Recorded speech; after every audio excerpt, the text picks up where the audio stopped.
Ladies and gentlemen, thank you very much for joining us tonight here at the Leak Project. A few weeks ago, I had an opportunity to speak with David Meade. He is a forensic investigator and has worked for several different parts of the government and many Fortune 100 and 1,000 companies.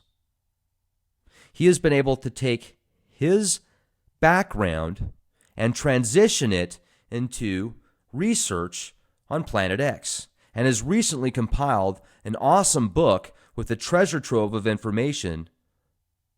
Now, one of the cool things that David discusses with us here is instead of having to just take his word for it, he gives you coordinates on where you can actually see it for yourself.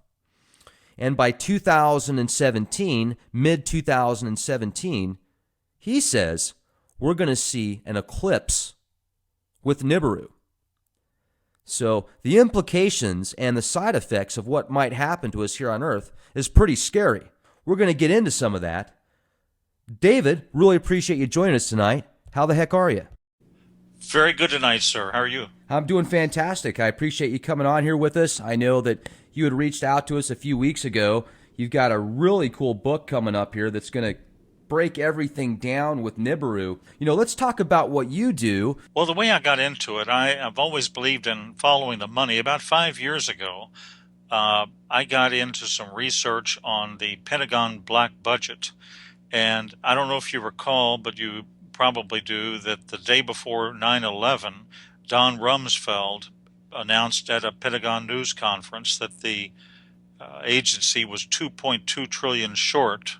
Money was simply missing, 2.2, not billion, but trillion. So having worked for a period of time at the Pentagon, I realized this was most likely black budget funds. And I did some investigation, and I ran across a couple of areas, basically the deep underground military base research done by Jesse Ventura, done by Phil Schneider, done by other personalities. And I realized, of course, that's likely the source of the lost money. It's black budget ops, and it's being spent. And why is it being spent in terms of these type of bases? So that's how my curiosity was picked, you might say. These bases, I understand, are built away primarily from geologic tectonic areas.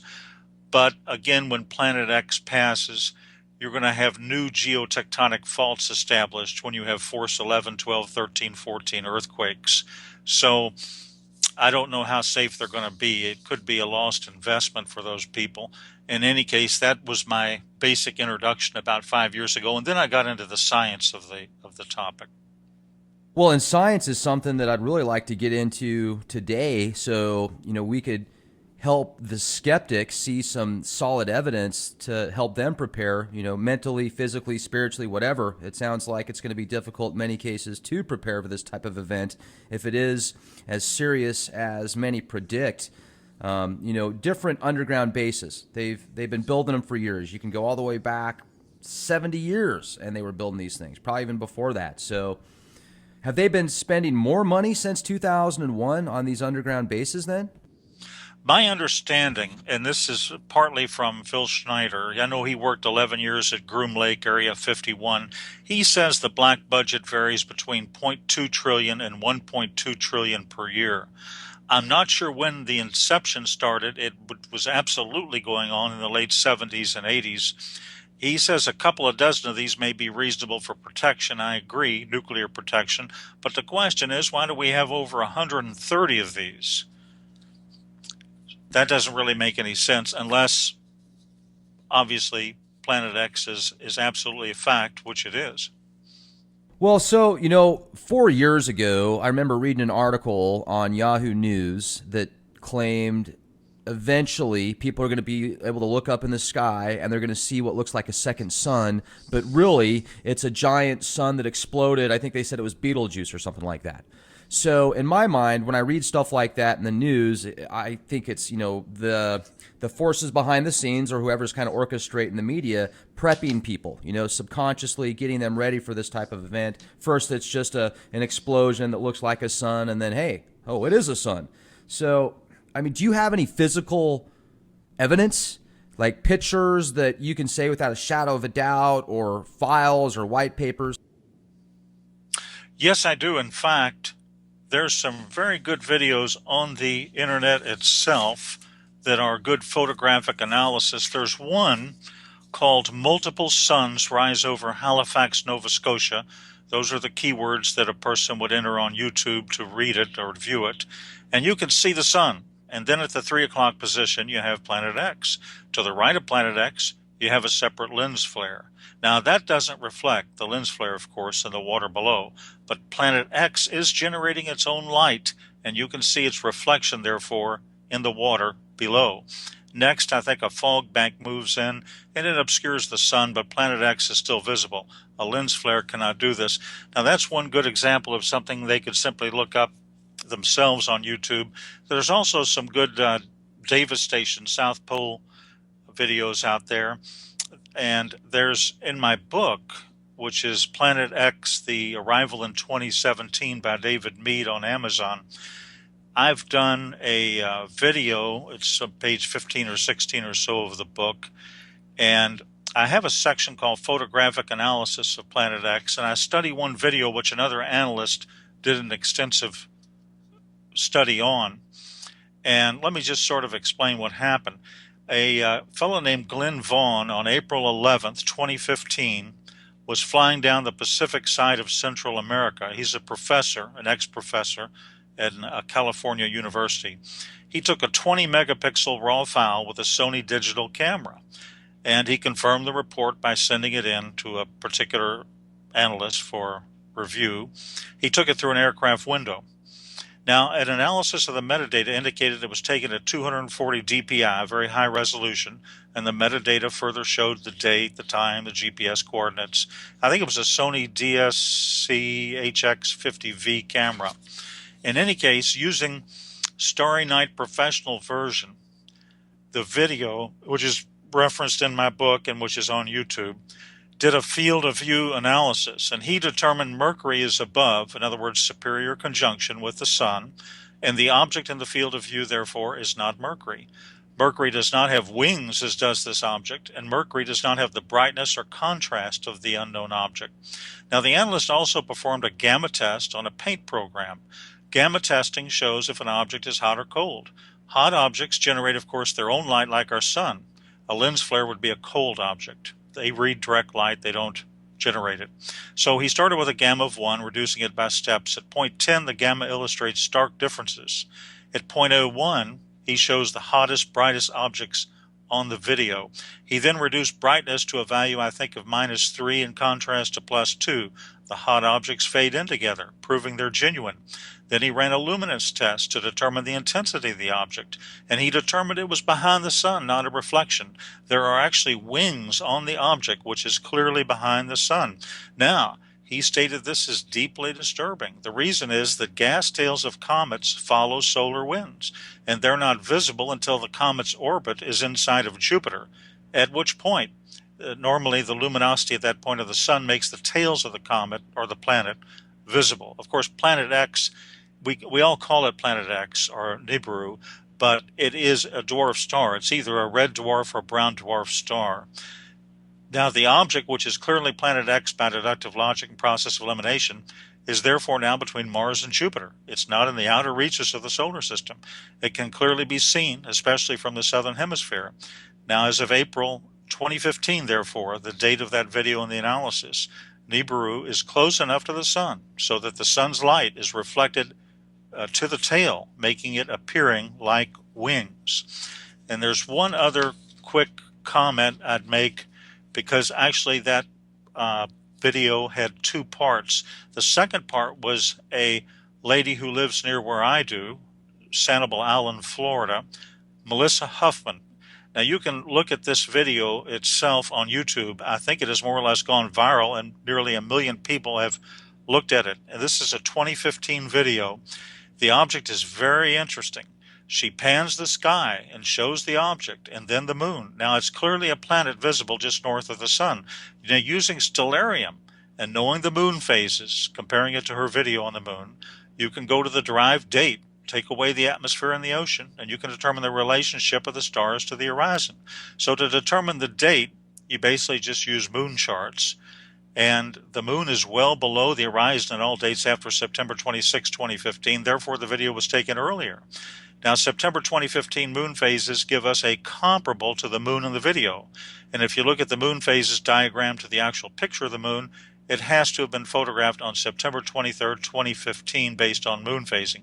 Now, on that date, Mercury in Stellarium is very dim, somewhat above the horizon. Also, I believe it's in a different location than the unknown object. All other planets are below the horizon. The video, therefore, conclusively and plainly shows an unidentified planet, or dwarf star, planet X, of some significant magnitude quite clearly. So I can reach no other conclusion, and the analyst did himself, than this is a rare photo from this hemisphere of planet X approaching us. Wow. And there's also speculation now, and I hadn't heard this until about a year ago, that not only is planet X going to come our way, this dwarf star, but also a bunch of planets with it, like it's bringing in its own solar system. Is there evidence or truth to that? Right. There's a number of videos there. I've seen some real good ones from the South Pole Telescope, and they indicate that there are a variety of moons around this. It's basically, as you say, it's its own solar system. A lot of people don't realize this, but binary, what we've got in our solar system here is obviously a binary twin. 76%, this is a fact, of all stars are binary twins. In fact, 16% are trinary twins. There are three suns, but ours has a binary companion, and it comes under the name of Planet X, Nibiru, and so forth, Nemesis. There are various names to it. But ours has a binary twin, and it's very common.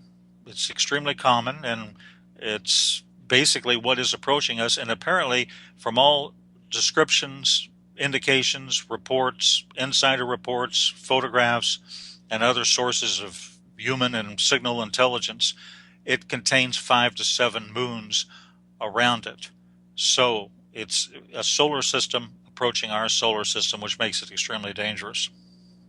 And even the most recent Star Trek movie that came out, they portrayed Nibiru in this movie, and the inhabitants of the planet were primitive. They were almost like Amazon, like tribal, what you would think of from many years ago. It's just interesting how they've really kind of pushed it into the media.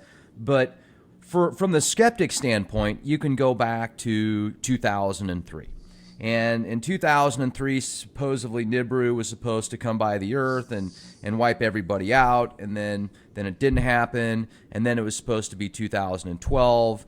And one thing that I find interesting, and I'm not a religious person, but I definitely think there's a lot of correlations in the Bible, especially if you read Revelations and things that are going on today, whether it's a playbook for these people or it's just prophecy, which it very well could be. It talks about how nobody really knows the time when basically shit hits the fan. And with all of this crying wolf for 10, 20 years before something like that happens, I can see how the population can become really docile, because they've heard it before so many times. So when it really does happen, it's almost like unbelievable. Right. There's a lot of disinformation out there, and you have to consider the sources of the disinformation. Obviously, I have a feeling when people join Congress nowadays, whether they join as a senator or at the lower level, that they have a visit from a higher up or from their local NSA agent pretty quick on, and they say, you're going to find out some things that we don't want you to talk about. And if you don't talk about them, guess what? We're going to give you a seat in an apartment at an underground base when this all happens. And so you don't really have anything at all. You have a complete, blackout of news from the so-called authorities of Washington, D.C. But again, what do you expect? You have to consider the source. Now, there's been a lot of Google and NASA cover-up, in my opinion, on this. And I'll give you an example of it real quick that might sort of answer your question and also even move us a little bit into a combination of astronomy and the Apocalypse, the book of Revelation, last book of the Bible. So there's an object I call the Red Dragon Anomaly, which appears in the constellation Virgo. And it currently, very interestingly, mirrors the vision or biblical sign of Revelation chapter 12. Now, this is a critical, major sign. Of course, Revelation is from the highest authority, read Revelation 1. John wrote it on the Isle of Patmos about 2,000 years ago. And in it, he found out that cosmologically the sun travels the ecliptic, and every September it passes through the constellation Virgo. The moon also travels close by. Now, towards the end of September in 2017 next year, there is a precise configuration of the Revelation 12 imagery. And I've used stellarium, and I've gone back 6,000 years, and I've gone forward 1,000 years. And it's complex and involves the simultaneous interface of half a dozen astronomical variables, but it only occurs once, and that's in September of 2017, a year and a half from now. But in addition to the Revelation 12 sign as it's known, the imagery of the dragon at the feet of Virgo with the sun at the head and the moon at the feet presents itself right now, very interestingly, in Starry Night in real time. Now, this is highly unusual and extraordinary. The red dragon of Revelation 12 may well be, and I believe rather obviously is, Planet X, as it's referred to in an earlier chapter of Revelation, I think Revelation chapter 8, in a similar manner. A colleague of mine at the university, one university in the western U.S., brought up a very interesting point, perhaps a cover-up to my intention. Here it is. Basically, he said, the areas of the dragon anomaly have been covered or patched up by Google Sky in the past. But one of the ways to actually see what is behind this patched out area is to use a program called Skyview by NASA.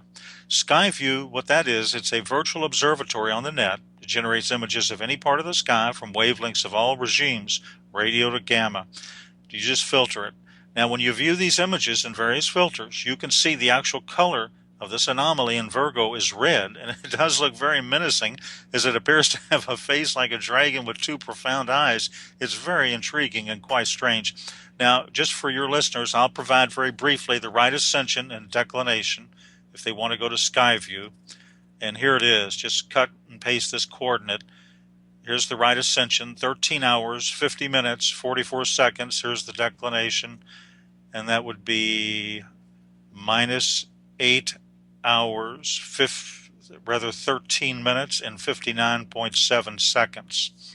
So right ascension is the celestial equivalent of longitude, and in the sky, latitude is called declination. So you just enter those coordinates, and then on Skyview, you just choose the Iris 100 micron telescope setting, and there you are. You've never seen an object quite like this one. Now, the sign itself might be a sweeping parenthetic of that entire biblical 70th week of Daniel, which is a key to solving the most complex cryptogram in existence, the book of the Apocalypse.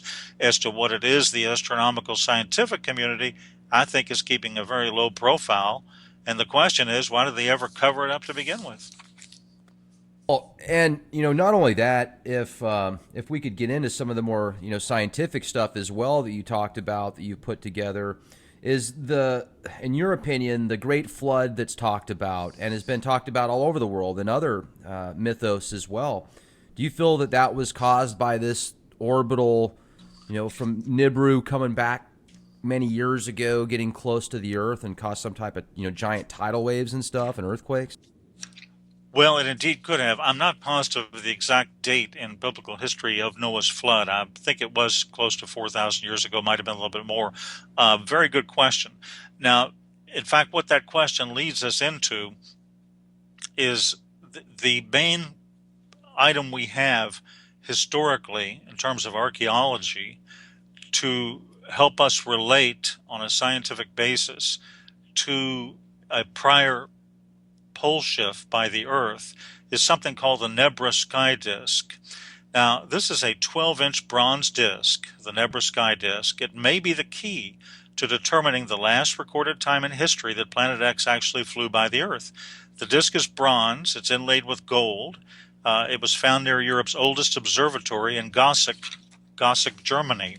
Now, the story of the disk is quite unconventional. It was found, I think, in 1999, by German treasure hunters, and they were using metal detectors inside an ancient forest. However, German law dictates that all such relics are state property. So instead of turning it in, they attempted to sell it on the international market a couple of years later in 2002. Now, working for the Swiss government, an archaeologist named Harold Meller, I believe, posed as a straw buyer. The disc was seized by authorities, and then it was analyzed. Now, what it contains symbols including the sun, the moon, the constellations, I think, of Pleiades, Capricorn, Piraeus, and Gemini. Now, the disc reflects the sun in the position of a solar eclipse. What is causing the eclipse? Well, it's not the moon, which is on the opposite side of where it should be located. So I think the best deductive logic is that an unknown near-Earth object is causing the eclipse. Now, this 32-centimeter disc weighs about 2 kilograms. Again, it's decorated with gold leaf symbols, and the gold leaf symbols also reflect 4 planets: Venus, Mars, I believe Jupiter, and Mercury. Now, using modern-day astronomical software, you can plot the actual day and hour the disk was produced, and the result is very precise. It was produced at April 6, 1810 BCE at 8:30 a.m. The disk was thus created during the Bronze Age, which is 3,826 years ago. Now, there's a curved bar at the bottom of the riverbank, the Saal River, which still currently exists. Much of the disk's current coloration is green due to a tarnishing effect. And the discovery site is a prehistoric enclosure in the Ziegelrodes Forest, known by the name of Mittelberg or Central Hill, 60 kilometers, I believe, west of Leipzig. Now, the treasure hunters stated it was found within a pit in the forest near the ancient Gothic observatory. Now, here's something extremely interesting. Upon examination, the disk reflects the constellation Orion at the very bottom. Orion should not have been observable from that location in Germany at that time. The nearest location, in fact, from which Orion, the constellation Orion, could have been observed is Luxor, Egypt. That adds to the mystery. The only logical conclusion is that this 26 to 30 degree difference is accounted for by a simultaneous pole shift. So this mystery-shrouded sky disk of Nebra is an advanced astronomical clock. It's a compendium of knowledge. And I think it gives us the best proof of the existence and passage of Planet X in the ancient world. So the purpose of the sky disk is really no longer a matter of speculation. I believe, and others believe, it's the oldest visual representation of the sky in existence, and it postulates and proves the approach of a near-Earth object causing the daytime eclipse, as well as causing a major pole shift that has just occurred, and that was 3,826 years ago. And have you heard of the Sumerian tablets? Yes, I have. They were analyzed by a fellow named Zechariah Sitchin, who wrote a book called The 12th Planet back around 1970, 75, I believe it was. And the stuff he talks about in his books as well, when he deciphers the tablets or translates them, he talks about Planet X and Nibiru, the winged destroyer, and basically a 3,600-year orbital pattern, or, orbital cycle. So it's been talked about for forever, basically, previous generations. And it sounds to me like we're getting pretty close to where if you've got a pretty good telescope and you know where to look, you can go outside, look up in the sky, and you can see it for yourself. That is correct. Now, when it was first observed, however, back in the 80s, because it's so close now, it's different. When it was first observed, probably the first time it was actually observed, it was observed in the infrared spectrum in 1983 by a orbiting Earth satellite telescope called the Infrared Astronomical Satellite. And this is when all those articles appeared in the Washington Post and the New York Times and so forth. And that's when, right before blackout occurred, there were some articles over a 6 to 12 month period of time when it was pretty much spoken freely of. And then all of a sudden, I think they realized the seriousness of the matter, and they went ahead and produced a blackout. But a lot of times I think many of the instruments that are used to view this object in very great detail are, for example, the Spitzer telescope, which is in a trailing Earth orbit. It's, of course, a satellite telescope, and it's infrared. And the Vatican, they've got their telescope, and that's infrared also. That's in Mount Graham in southeastern Arizona on the top of a 10,000-foot mountain. It has several names to it. One code name, they've actually got several telescopes there. They've got a radio telescope. They're listening for extraterrestrial intelligence. And Then they've got the VATT telescope, and then they're also joint venturing a project that they strangely have codenamed, of all names, Lucifer. And this is Right. a, can you believe it? Oh yeah, I mean, it Yeah. doesn't. Right now, to the world we live in, it's to be expected. Well, It's unbelievable. it's right, it is. And Father Malachi Martin, I remember an interview with him back some years ago. I found out about it later, but he interviewed, I think, with Art Bell or some radio show in 1997, and he said, "We're looking for an object. We, the Vatican." Now, he was a Vatican insider. He's an ex-Jesuit. He was a Jesuit, and he said, "We're looking for an object that's approaching from space. The Catholic Church is, the Vatican is, and we think it's going to approach in about 20 years." Now, that was in 1997, which is 19 years ago. So he basically, I believe he was a professor of paleontology at the Pontifical Biblical Institute of the Vatican, and he criticized the Vatican for not releasing the full content of the third secret of Fatima, and the presumption was the Vatican didn't want the facts known about wormwood. Well, in any case, it just seems highly suspicious that they've invested, all of this money there to, why are they in the strange business of astronomy? Why do they have this large binocular telescope on Mount Graham? It's a near-infrared telescope. Now, the cover story is, of course, they're looking for extrasolar planets and alien intelligence, but they have an infrared telescope. They have to supercool it to minus 351 Fahrenheit to allow it to conduct observations. And, of course, a dwarf star, whether it's a red dwarf or a brown dwarf, and the only difference is the size in those. Brown dwarf never reached fusion stage. It didn't convert hydrogen to helium. A red dwarf is anywhere from 0.8% to half the size of our sun. Anything less than 8% of the size of our sun is classified as a brown dwarf. So it's one of the two, but the way to observe those is in the infrared spectrum. They do have red halos around them, but to determine the heat signature, you need an infrared telescope. So that's what you've got. And anyway, I think another Vatican insider stated that the Graham Observatory is used to study anomalous celestial bodies approaching the Earth. And I think in an interview with him, he compared it to what the CIA did with one of its secret eyes known as the twin to Hubble, Skyhole 12, Keyhole 12. You may have heard of that program. But in any case, the Vatican is set up like a government. It has its own secret intelligence agency. It's called the SIV. And the English translation is the Information Service of the Vatican. And the LBT, their Lucifer telescope, is two giant 28-foot diameter telescope mirrors. And it's cooled, super cooled, in order to observe near infrared wavelength range. So the question is, what do you think they're looking for? It's interesting too because you brought up the way that a brown dwarf and a red dwarf works, and you talk about how it's very difficult to see unless you've got this infrared type telescope or whatever.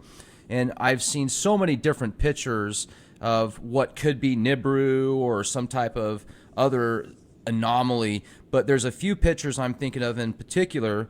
And the last show I did on Nibiru a few weeks ago with a gentleman by the name of Bob Evans, he's got probably about 1,000 different pictures that he's been given from people all over the world. But a lot of them I look at and I say, yeah, that might be lens glare. I don't know what that is. But a few of them in particular that he showed, a couple of them that I'm thinking of in specific, and I'll pull these up here in a moment if I can find them. They were like, it was in Italy, and it was just this giant red circular mass. And it almost looks like, okay, well, is that the sun, but somebody used some type of filtering software to make it look like that big giant red mass? But it sounds to me like Nibiru, possibly. Right. I know the individual you're referring to, and he is a superb investigator with an excellent reputation and track record. So I would guess that, as you say, most of his photographs are quite genuine.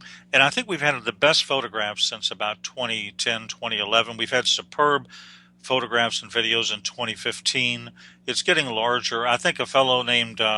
Yeah, it's huge. I mean, these pictures, David, I'm telling you, that it takes up half the sky in that particular area of the picture. I mean, it's mind-boggling.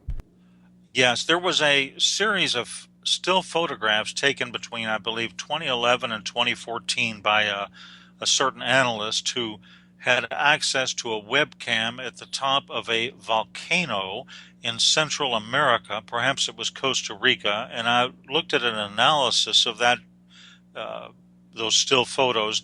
And if you look at the field of view and if you state the pixel size at each year, 2010, 2011, up through 2014, in the same field of view, it gets amazingly larger. So obviously, in my opinion, the object is approaching us quite quickly. You're saying that you think it's right now in between Jupiter and Mars. Right, absolutely. And I, I believe, getting to one of the main points of my book for just a moment, not only is there a lot of scientific evidence, and again, uh, you look at the circumstantial evidence. You look at these deep underground bunkers and the missing money and all of these things that don't make any sense unless you use a philosophical principle called Occam's razor. The simplest solution is the most reasonable and is the one you should use. Now, getting back for just 1 second, maybe I can even talk a little bit about the John's very apparent description in Revelation 12. It's a very precise celestial event that he talks about. Now, I talked about one particular object, but I didn't really talk too much about what's called the Revelation 12 sign. And in the Revelation chapter 12, if you read the first 4 verses, you'll notice those are very specific visual descriptions that are not referenced again. And it's interesting to note that to an observer on Earth, they will not be able to see this formation. On September 23rd, 2017, you won't be able to see it because the sun's brightness will clothe the entire constellation during the day, and the moon will, I think, only be illuminated about 11%. So it's a pure, specific astronomical indication. And if you look at Revelation 12, 1 and 3, the word wonder or sign is used to describe what John saw. Now, in the Greek, this has the idea of an indication. So it appears that they are based on literal visual events that the author of the Apocalypse, John, saw in the heavens or the sky as an indication of what was going on in the larger scheme of things. Now, that date itself is what I call a time marker or a key to a cryptogram. It is not the final key, in my opinion. It's only a preliminary key. That's not the date, in my opinion, when you're going to see Planet X in the sky. You're going to see it at the last possible minute, and I believe I know at least the month, but maybe not the week, but I do know the month when that will most likely probably occur. And again, the analysis comes from Revelation chapter 12. And the September 23rd celestial sign of the woman in the constellation Virgo, as I mentioned, has never happened before and will never happen again. Jupiter has to move in several directions in retrograde and so forth for a period of about 400 days in a part of that constellation to fulfill that exact astronomical requirement. And that, in conjunction with the 12 stars at the top of the woman's head and the moon at her feet and the sun and so forth, these things do not occur in exact sequence except in the month of September of 2017. So again, I would call that some sort of cryptographic key that we need to proceed from. Now, remember this, the blue daytime sky is going to hide Planet X until it eclipses the sun. But there is going to be a full disk solar eclipse right after September 23rd, 2017. This occurs, if you look at moon charts, on October 5th, 2017. And what happens, of course, during a full disk solar eclipse is the sky turns black, and that will reveal at that point, that week, in my opinion, the week of October 5th to 12th, if the book of Revelation is true, because this ties in perfectly with it, that could well be the exact month that we can first see it with the naked eye. So, in my opinion, combined with a predictive computer-generated astronomical model, the Bible, the book of Revelation, the Apocalypse, tells us that the red dragon, or Planet X or Nibiru, appears after September 23rd, 17, but it has to appear before October 11th, 2017. At that date, October 11th, 2017, the sign in Virgo, the woman Virgo, will no longer be, quote, pregnant. Then the red dragon or planet X therefore must make it an appearance before October 11th. So that seems to be a cutoff date. Jupiter, which is known as the planet or the star of the Messiah, exits Virgo, the Virgin, on October 11th after having spent, I believe, 301 days or about 42 weeks in the, quote, womb region of that constellation. And again, after that point, the woman will no longer be pregnant. So that gives us a very narrow window, just to use Book of Revelation or the Apocalypse as sort of an intel briefing. And the great sign of the woman, is described in Revelation 12, 1-2, forms and lasts for a few hours. And according, again, to astronomical models, this sign has never before occurred in human history. It will occur once on September 23rd, 27.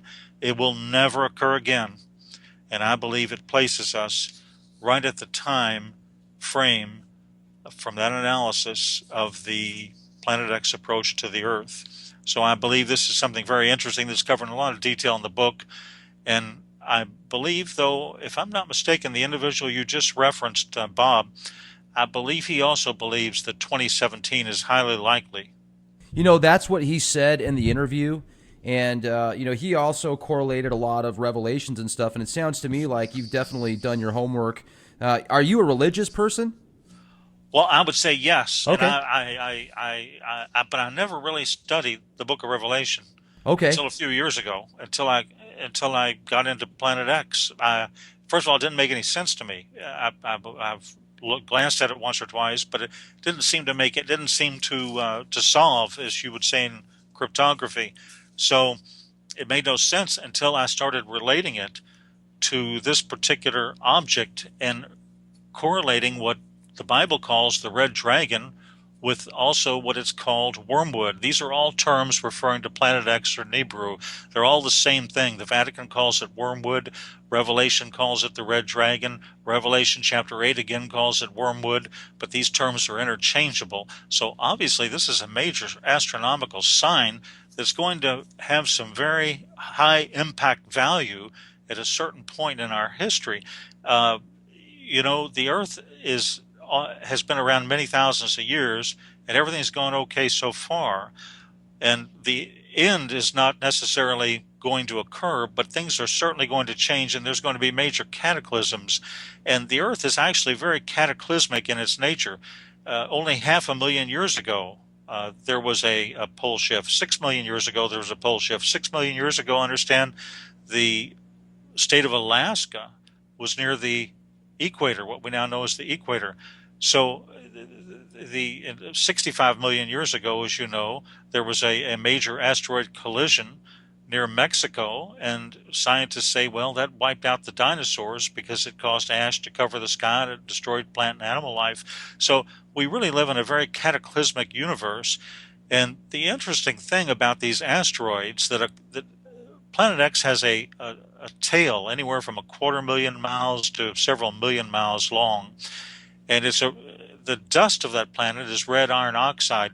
But the tail, especially as it passes through the asteroid belt between Mars and Jupiter, picks up a lot of asteroids, some large, some small, some kilometers in diameter. And these items, the U.S. and the world actually has nothing at all to protect against an asteroid collision. You can't shoot a nuclear weapon at it because all it would do is break it up into more pieces and you'd have more targets hitting the same area. There's no early warning system. There's no way really to protect against this. Yeah, I mean, you'd almost have to find a way to send something that could move it, hook up some thruster system to it and have it blast off the opposite direction, because obviously inertia, you shoot a missile at it and then it's just going to be a million other pieces that are going to fire onto the Earth. So, very right, interesting. And that they haven't discovered that yet, to my knowledge. They're probably working on it, and they might have it in 50 years, but I don't think they have it yet. Yeah, I mean, absolutely. Who knows what they have? So, how far before you think, do you think in 2017 it's going to be chaos on Earth? Do you think that it's basically going to be blowing up, earthquakes 10 times more than they are now. What's going to happen a year from now? Right. Well, at that point, I would prepare. Now, here's something very strange. I would prepare on or before the fall of 2017. I would conduct emergency preparedness. Of course, you want to be spiritually ready. You want to have a clear conscience and all that, but you need to do physical preparations as well. I think survival gear, emergency food, that sort of thing. And the reason is, and again, all this while, you're going to get increasing levels of disinformation from the mass media until it's actually there. And then they're going to say, whoops, we didn't have any notice, we don't know what happened, and so forth. And they're going to run and hide in what they've already established. But, the public is there, and the public has to fend for itself. This global warming, as you've heard, I'm sure, is a cover story. The Earth is heating up from the core outward because of the approach of Planet X. During the 20th century, I think there were 35 volcanic eruptions in a typical year. Now there are more than 35 of these every single day. So basically, when X approaches, that week you see it in the sky, let's say it's October of 2017, for purposes of discussion, at that point, it's not going to actually collide, I don't believe, with the Earth. The Earth is only 8,000 miles in diameter. It may pass 5, 10, 15 million miles away, but it has a very high magnetic attraction. It's going to have a gravitronic effect. It's going to cause the shifting of the Earth's crust. It's going to cause major volcanic activity. It's going to cause tidal waves. And when a pole shift happens, the ocean literally comes up out of its basin. So you're going to have major weather changes, seismic activity, and volcanic eruptions. Probably at that point, Yellowstone, the Yellowstone super caldera, will likely erupt. That could affect up to a third of the United States, cover it with ash. Right now you've got unexplained sinkholes, bizarre weather. So we've seen these core changes. And of course, the cover story, the legend that were given by, Al Gore and those types is global warming. Well, of course, that's just a total story, and it makes absolutely no logical or deductive sense. Well, let me jump in here for a second. I'm glad you brought that up because you can clearly tell a difference now with how hot the sun is. I mean, even if you look at the same temperature, 75 degrees now versus 75 degrees 10 years ago, although it's the same temperature, the sun on your skin even, there's just more heat there. It's almost like the atmosphere has become depleted. It's thinner now, so more of that radiation is actually hitting your skin. And I've got proof of that because I have a radiation detector built into my watch. I mean, it's a high-end military-grade watch. You can pick one up at MTM Special Ops, and everywhere I go, I can see what the radiation levels are. And just over the past 3 years, they've literally doubled in my area out here in San Antonio, Texas. So it's very interesting. I'm wondering if the chemtrails might have something to do with that. But the sun also seems more extreme now. So, Well, what is your thoughts on that? good points, very good points. Let me comment on the EMP, and let me comment on the sun. First of all, actually, if you go to the book of Revelation, the Revelation indicates that the sun is going to be hotter at that time frame.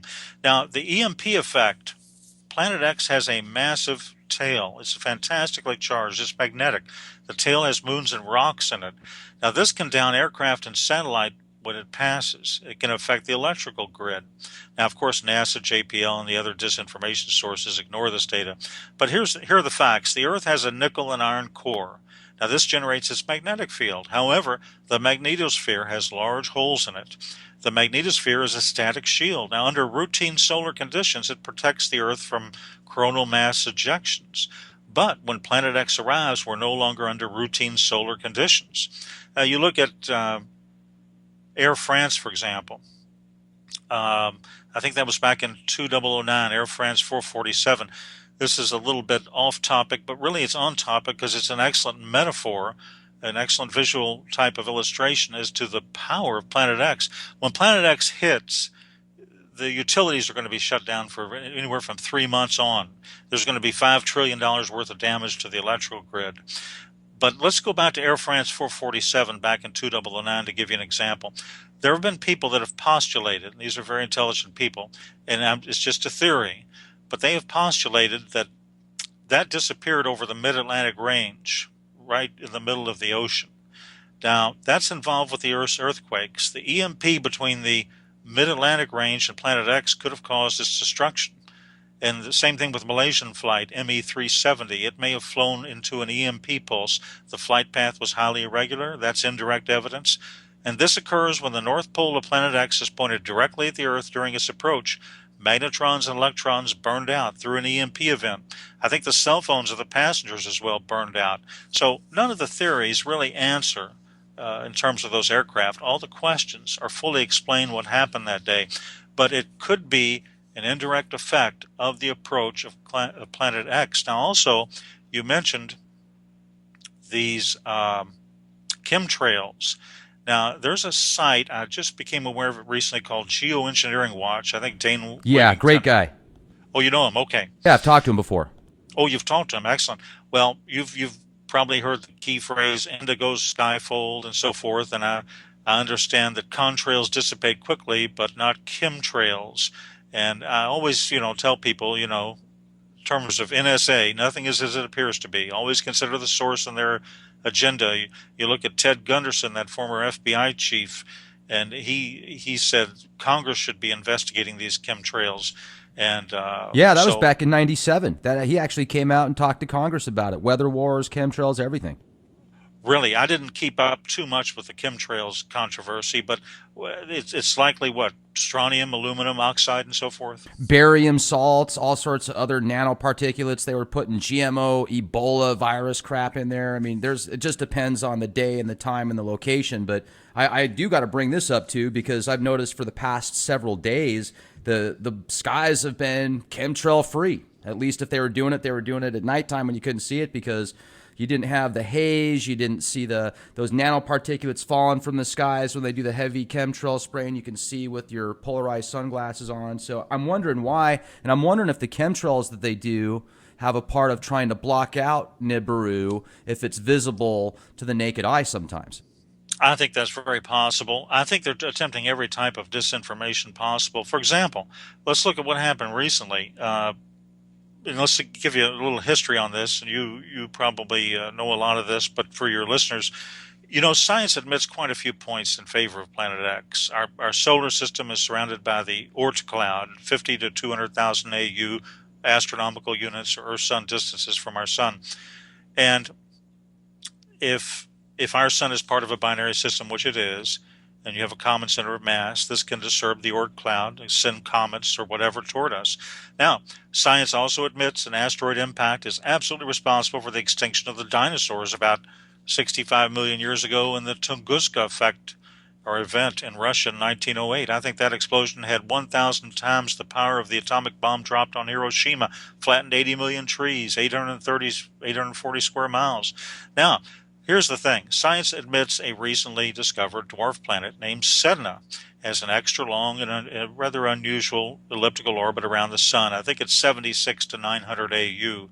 And Sedna's orbit is estimated 12,000 years. Mike Brown of Caltech said Sedna's location doesn't make any sense. Sedna shouldn't be there. There's no way to put Sedna where it is. It never comes close enough to be affected by the sun, but it never goes far enough to be affected by the stars. Now, this fellow Brown is part of a Caltech team that claims to have discovered the ninth planet earlier this year, in 2016. And as you know, Pluto's been demoted. It's no longer considered a planet. But Brown's calculations suggest Nemesis, or the ninth planet, whatever they want to call it, is 10 times the mass of Earth. Now, science also knows, as I mentioned, that binary star systems are very common in our galaxy, and red dwarfs are very common. They're the most common type of star in the galaxy. So the existence of Planet X, the Planet X system, is therefore quite in line with the current knowledge base. But to wrap it up, this so-called ninth planet, recently disclosed in January of this year by the NASA people, never a straight answer, is a combination, in my opinion, of information and disinformation. It's what we would call in the intel community a Bush League type of propaganda. My advice to anybody thinking about this or thinking about doing too much research on this, quote, discovery of the ninth planet, don't major on minors. I don't study their announcement too much or pay much attention to it. Now, the real Planet X is in the vicinity of Mars and fast approaching Earth. It has no direct relationship or indirect relationship to this recent discovery, and this so-called discovery is just one more piece of evidence, in my opinion, that the powers that be are running scared and making mistakes as they go. Well, certainly making mistakes as they go sounds like a common theme for them. And also you look at so much today as far as pollution and just the fracking that's going on around the world right now. There's so much oil that's available. They're running out of space to put it. And if those things go, those fracking systems, and like let's look at LA for example, all the methane that's getting leaked out there. There's just this huge emergency. It's not really being talked about much now. It was a few weeks ago, but now it's hush hush. Who knows how many people are going to be affected by that. You've got these nuclear reactors next to fault lines. I think there's 55 nuclear reactors next to the Madrid fault line alone. You've got, Right. the San Andreas fault line, and you look at Fukushima and what happened out there and how much pollution to the environment from these nuclear active particulates that are just all over the place now.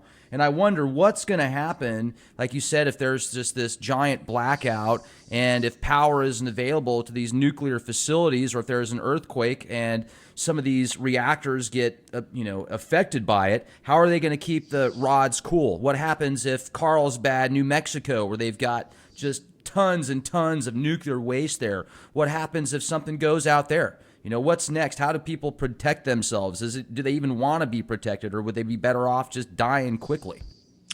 Well, very good points. There's the fellow I'm sure you've heard of, J.R. Moore, the radio show, and he's interviewed some U.S. Navy veterans, and they were told the end results of all this, but they really weren't told the why of it, and he was told it on a discrete basis. You may have seen the U.S. Navy map of future America where the Yeah. coasts are flooded and so forth. Well, now, you know that the magnetic poles have been shifting towards Russia at maybe 40 miles an hour a year, but when Planet X arrives, the physical poles will shift. Now, this will create some hyper earthquakes, tsunamis, and the shifting of land masses. So, if you want to look at a few different states, one thing people can do to protect themselves is simply be in the right location when it happens. Now, there's a few states to avoid. And California is highly dangerous. It's composed of rock plates. Now, when rock is compressed, it breaks. And you'll see the crumbling of rock, of course, as its mass goes upwards. Now, the West Coast will have major catastrophic changes, synergistic proportions, tidal waves, high hurricane force winds, earthquakes on the fault lines, volcanic activity over the magma, forest fires caused by the what's in the tail of Planet X, and also caused by volcanic explosions, severe lightning storms. So it's highly dangerous. And I think the long-term danger is in riding out the shifts for those who are living near the boundaries of plates. Now, cities without mountains as a backdrop can just be washed out to sea. You'll have broken gas and water lines. San Francisco, it's on the San Andreas and other fault lines. A lot of the population will be trapped. Water will overflow the city. Survival will be minimal. California is not a good bet. Now, the area around Arizona, on the other hand, the Hoover Dam probably won't survive because of earthquake activity, and you'll have rivers flooding, and areas within rivers should probably be avoided. But you look at Phoenix and some of these main cities. Arizona has withstood many a pole shift. The area around Tucson is safe. Florida is another very dangerous state. Its highest elevation is 105 meters in the Panhandle. But as for Central and South Florida and the Keys, these parts can be devastated by a tide of water. Colorado, for example, is a safe area. The domestic division of the CIA is relocating to Colorado. That should give viewers many clues right there. Right. Eastern Colorado, has descends into plains, has rivers. Some of these may be a port of safety, and of course, one of the safest parts of the country is the Ozarks, northern Arkansas, southern Missouri.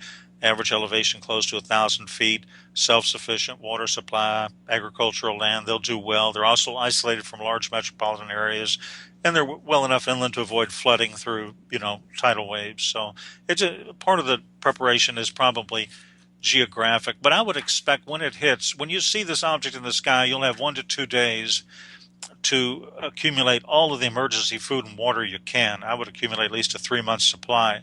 Now, the strange thing is about this whole thing is that Congress could have done something about this electrical grid. It could solve it for $300, $400, $500 million.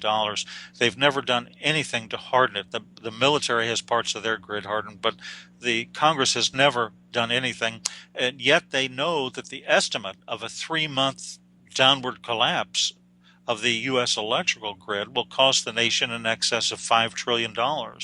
So I don't understand the thinking, but this is Congress, so that's it. I think they're probably trying to protect themselves as well. Maybe they are being offered a nice, 1-bedroom apartment about 15 stories underground, and they'll be okay. They won't have to worry about anything during the catastrophe. But, how long is this going to last? Well, the effects could last as long as the electrical grid is down. When the electrical grid is down, as you know, you'll have a certain percentage of automobiles and trucks that will simply fail because of the EMP pulse. An EMP pulse, for your listeners who maybe are not too familiar with it basically can occur several ways. One way it can occur is through a nuclear explosion. For example, if North Korea were to have a rogue container ship or something like that, and they were outside the continental United States, or Russia had a drone submarine, and they exploded a nuclear weapon of a certain tonnage, a certain blast radius, 250 miles above Kansas City, it would basically knock out 99% of our electrical grid, as well as part of Mexico and Canada. But an EMP effect from the sun, a solar flare, can do that as well. And let me explain a little bit about solar flares. The biggest flares to date are called X-class flares. And now Y-class exists, but they're off the charts. Now, as I mentioned, the Earth is surrounded by the magnetosphere. It begins at about 1,000 kilometers and goes many more into space.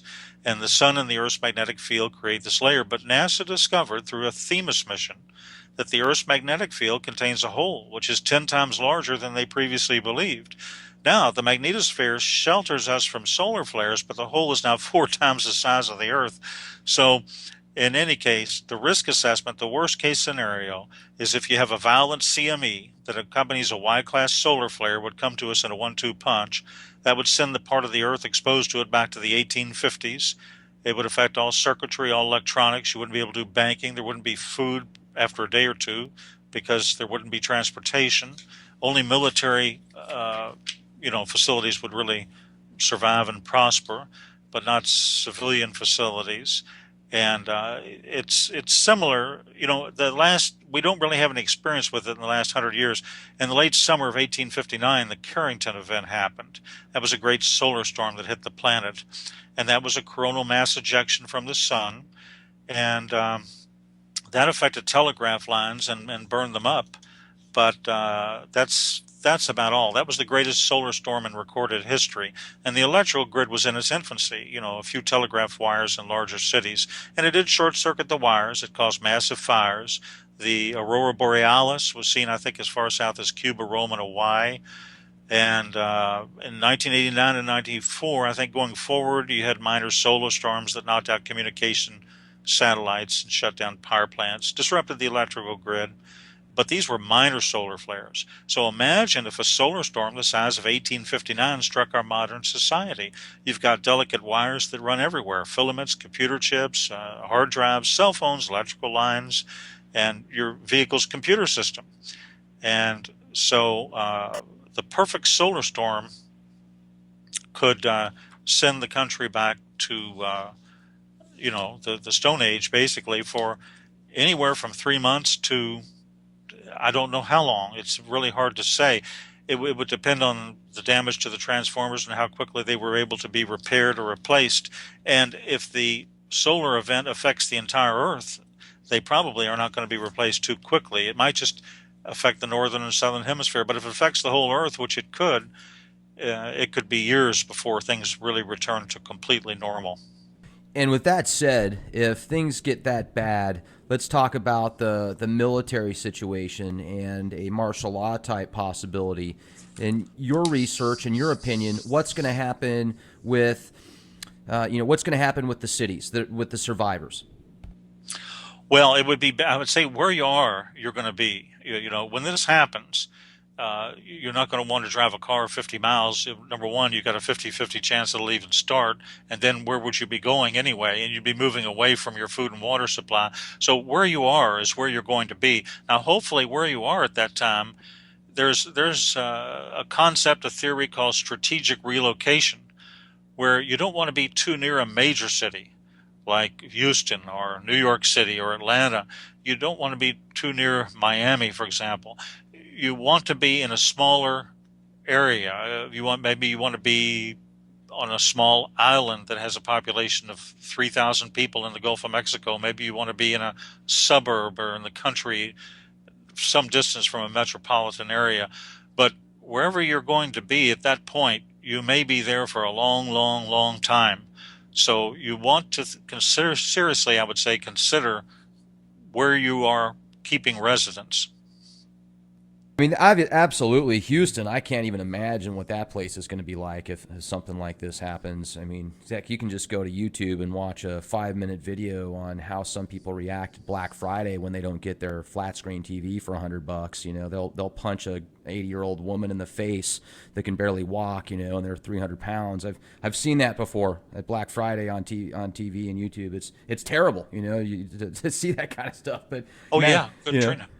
Katrina's an example. I mean, that was what was that? I mean, the shelves were, I think, were just no food on the shelves after 8 hours. Hurricane Katrina.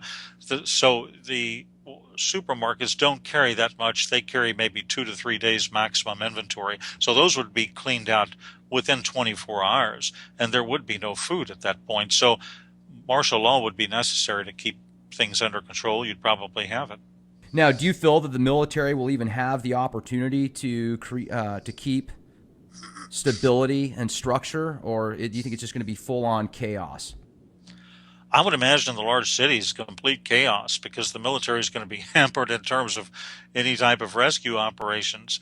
And it's strange. Russia and China might have a better chance at this than we do because Russia has over 10,000, in my knowledge. They have over 10,000 of these shelters, and they have some of them that are built into the sides of mountains that are 250,000 capacity.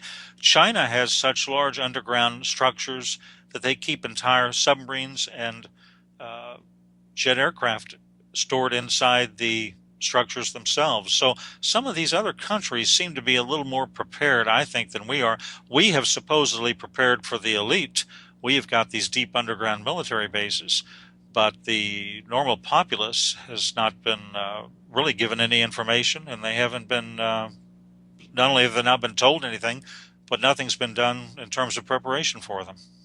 I'm trying to remember that website that's out there. It's a statistic website that a lot of military corporations, Fortune 500 companies, etc., will use their statistics, and they have different statistics at different years of the populations around the world and each country and province, etc. America, in I think it was 2028 or 2029, they calculated that the population was going to be something like 17 million. That's a very interesting concept, and that's one of the few concepts I really have not researched and I don't have a knowledge base on. So you may know more about that than I do at this point. Well, and if that's true, if they are expecting there to be, if there's these think tanks out there that are in the know, they're expecting there to be approximately 17 million people in North America 11 years from now, and what you're talking about, and if our country isn't prepared except for the elite and these other countries do have more preparedness and structures, then that makes more sense with what you're talking about.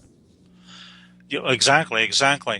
So again, I think one way people can prepare is to simply read a book, read the product of years of research, read my book, read somebody else's book, go to the right web pages, do your own research, do your own thinking, use your head, but you do need research, and to accumulate the type of research you can find in professionally written books can take 1 or 2 years. It might be easier just simply to buy a book. So I would highly recommend people educate themselves, understand the whole picture, and probably take action at that point. You were really into forensics, and I was just wondering if you could talk to us a little bit more about that and what you did, because you can tell you're very well versed.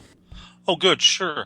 Yeah, basically, I was involved in, I've written some books on corporate governance, on fraud uh, cases, fraud investigations. That's what I was involved in. I worked at a very high level of both the government and also with with some Fortune 500 and Fortune 1000 companies. And I wrote reports basically in the latter case, for the board of directors. And I would I was more or less a specialist in research. I was an investigator, and my reports were very highly detailed. And I've written a book, in fact, on research, and I've written a book on corporate governance. So I'm very familiar with all of the problems these large corporations have had, starting with Enron and WorldCom and so on down the line. And you haven't heard much lately about it, but for about 10 years, it was an unbelievable situation. And that's the period of time when I was involved in on the good side of the investigations, and watching what happened and writing about it, and doing reports, and operating under what's called the Sarbanes-Oxley Act, which was a whistleblower provision of the law signed into the law about George Bush. So I've been involved on both sides of the investigative coin. That's fascinating, and it sounds to me like this is just a perfect transition. You've taken all that knowledge and adapt it to researching the skies now, and what could be possibly one of the biggest events that has taken place in thousands of years. We are a part of that. That's incredible, and I appreciate you spending so much time researching all this information and compiling it in a book that somebody can pick up and read fairly simple, and then that way they've got the research and they don't have to go spend months on the internet surfing through piles of garbage to find those gems, and that's what you've compiled together. So if you would please give our listeners your website again and the name of your book, and as well as anything else you might have coming in the future, please. Sure, thank you. And the name of the book is Planet X, The Arrival in 2017 by David Meade. My website, you can perhaps Google Writers Web Services, David Meade, and you'll go right to it. It's Writers Web Services with dashes in between the actual words themselves. And the book is on Amazon. It's an ebook, an electronic book. It's available also on Barnes & Noble online, Kobo, which is Canada and Australia and the United Kingdom. It's available in about 7 countries in Europe, and it's available in part of Indonesia. It's available on about 10 different platforms, including if you have an Apple iPad, you can go on your own bookstore there and look for it on that. Wonderful. Once again, I appreciate you spending some time with us here at the Leak Project. David, please keep us informed on any new information you pick up, and have a fantastic evening. Thank you. Thank you, sir. Have a good one, and we'll chat later. Thank you very much.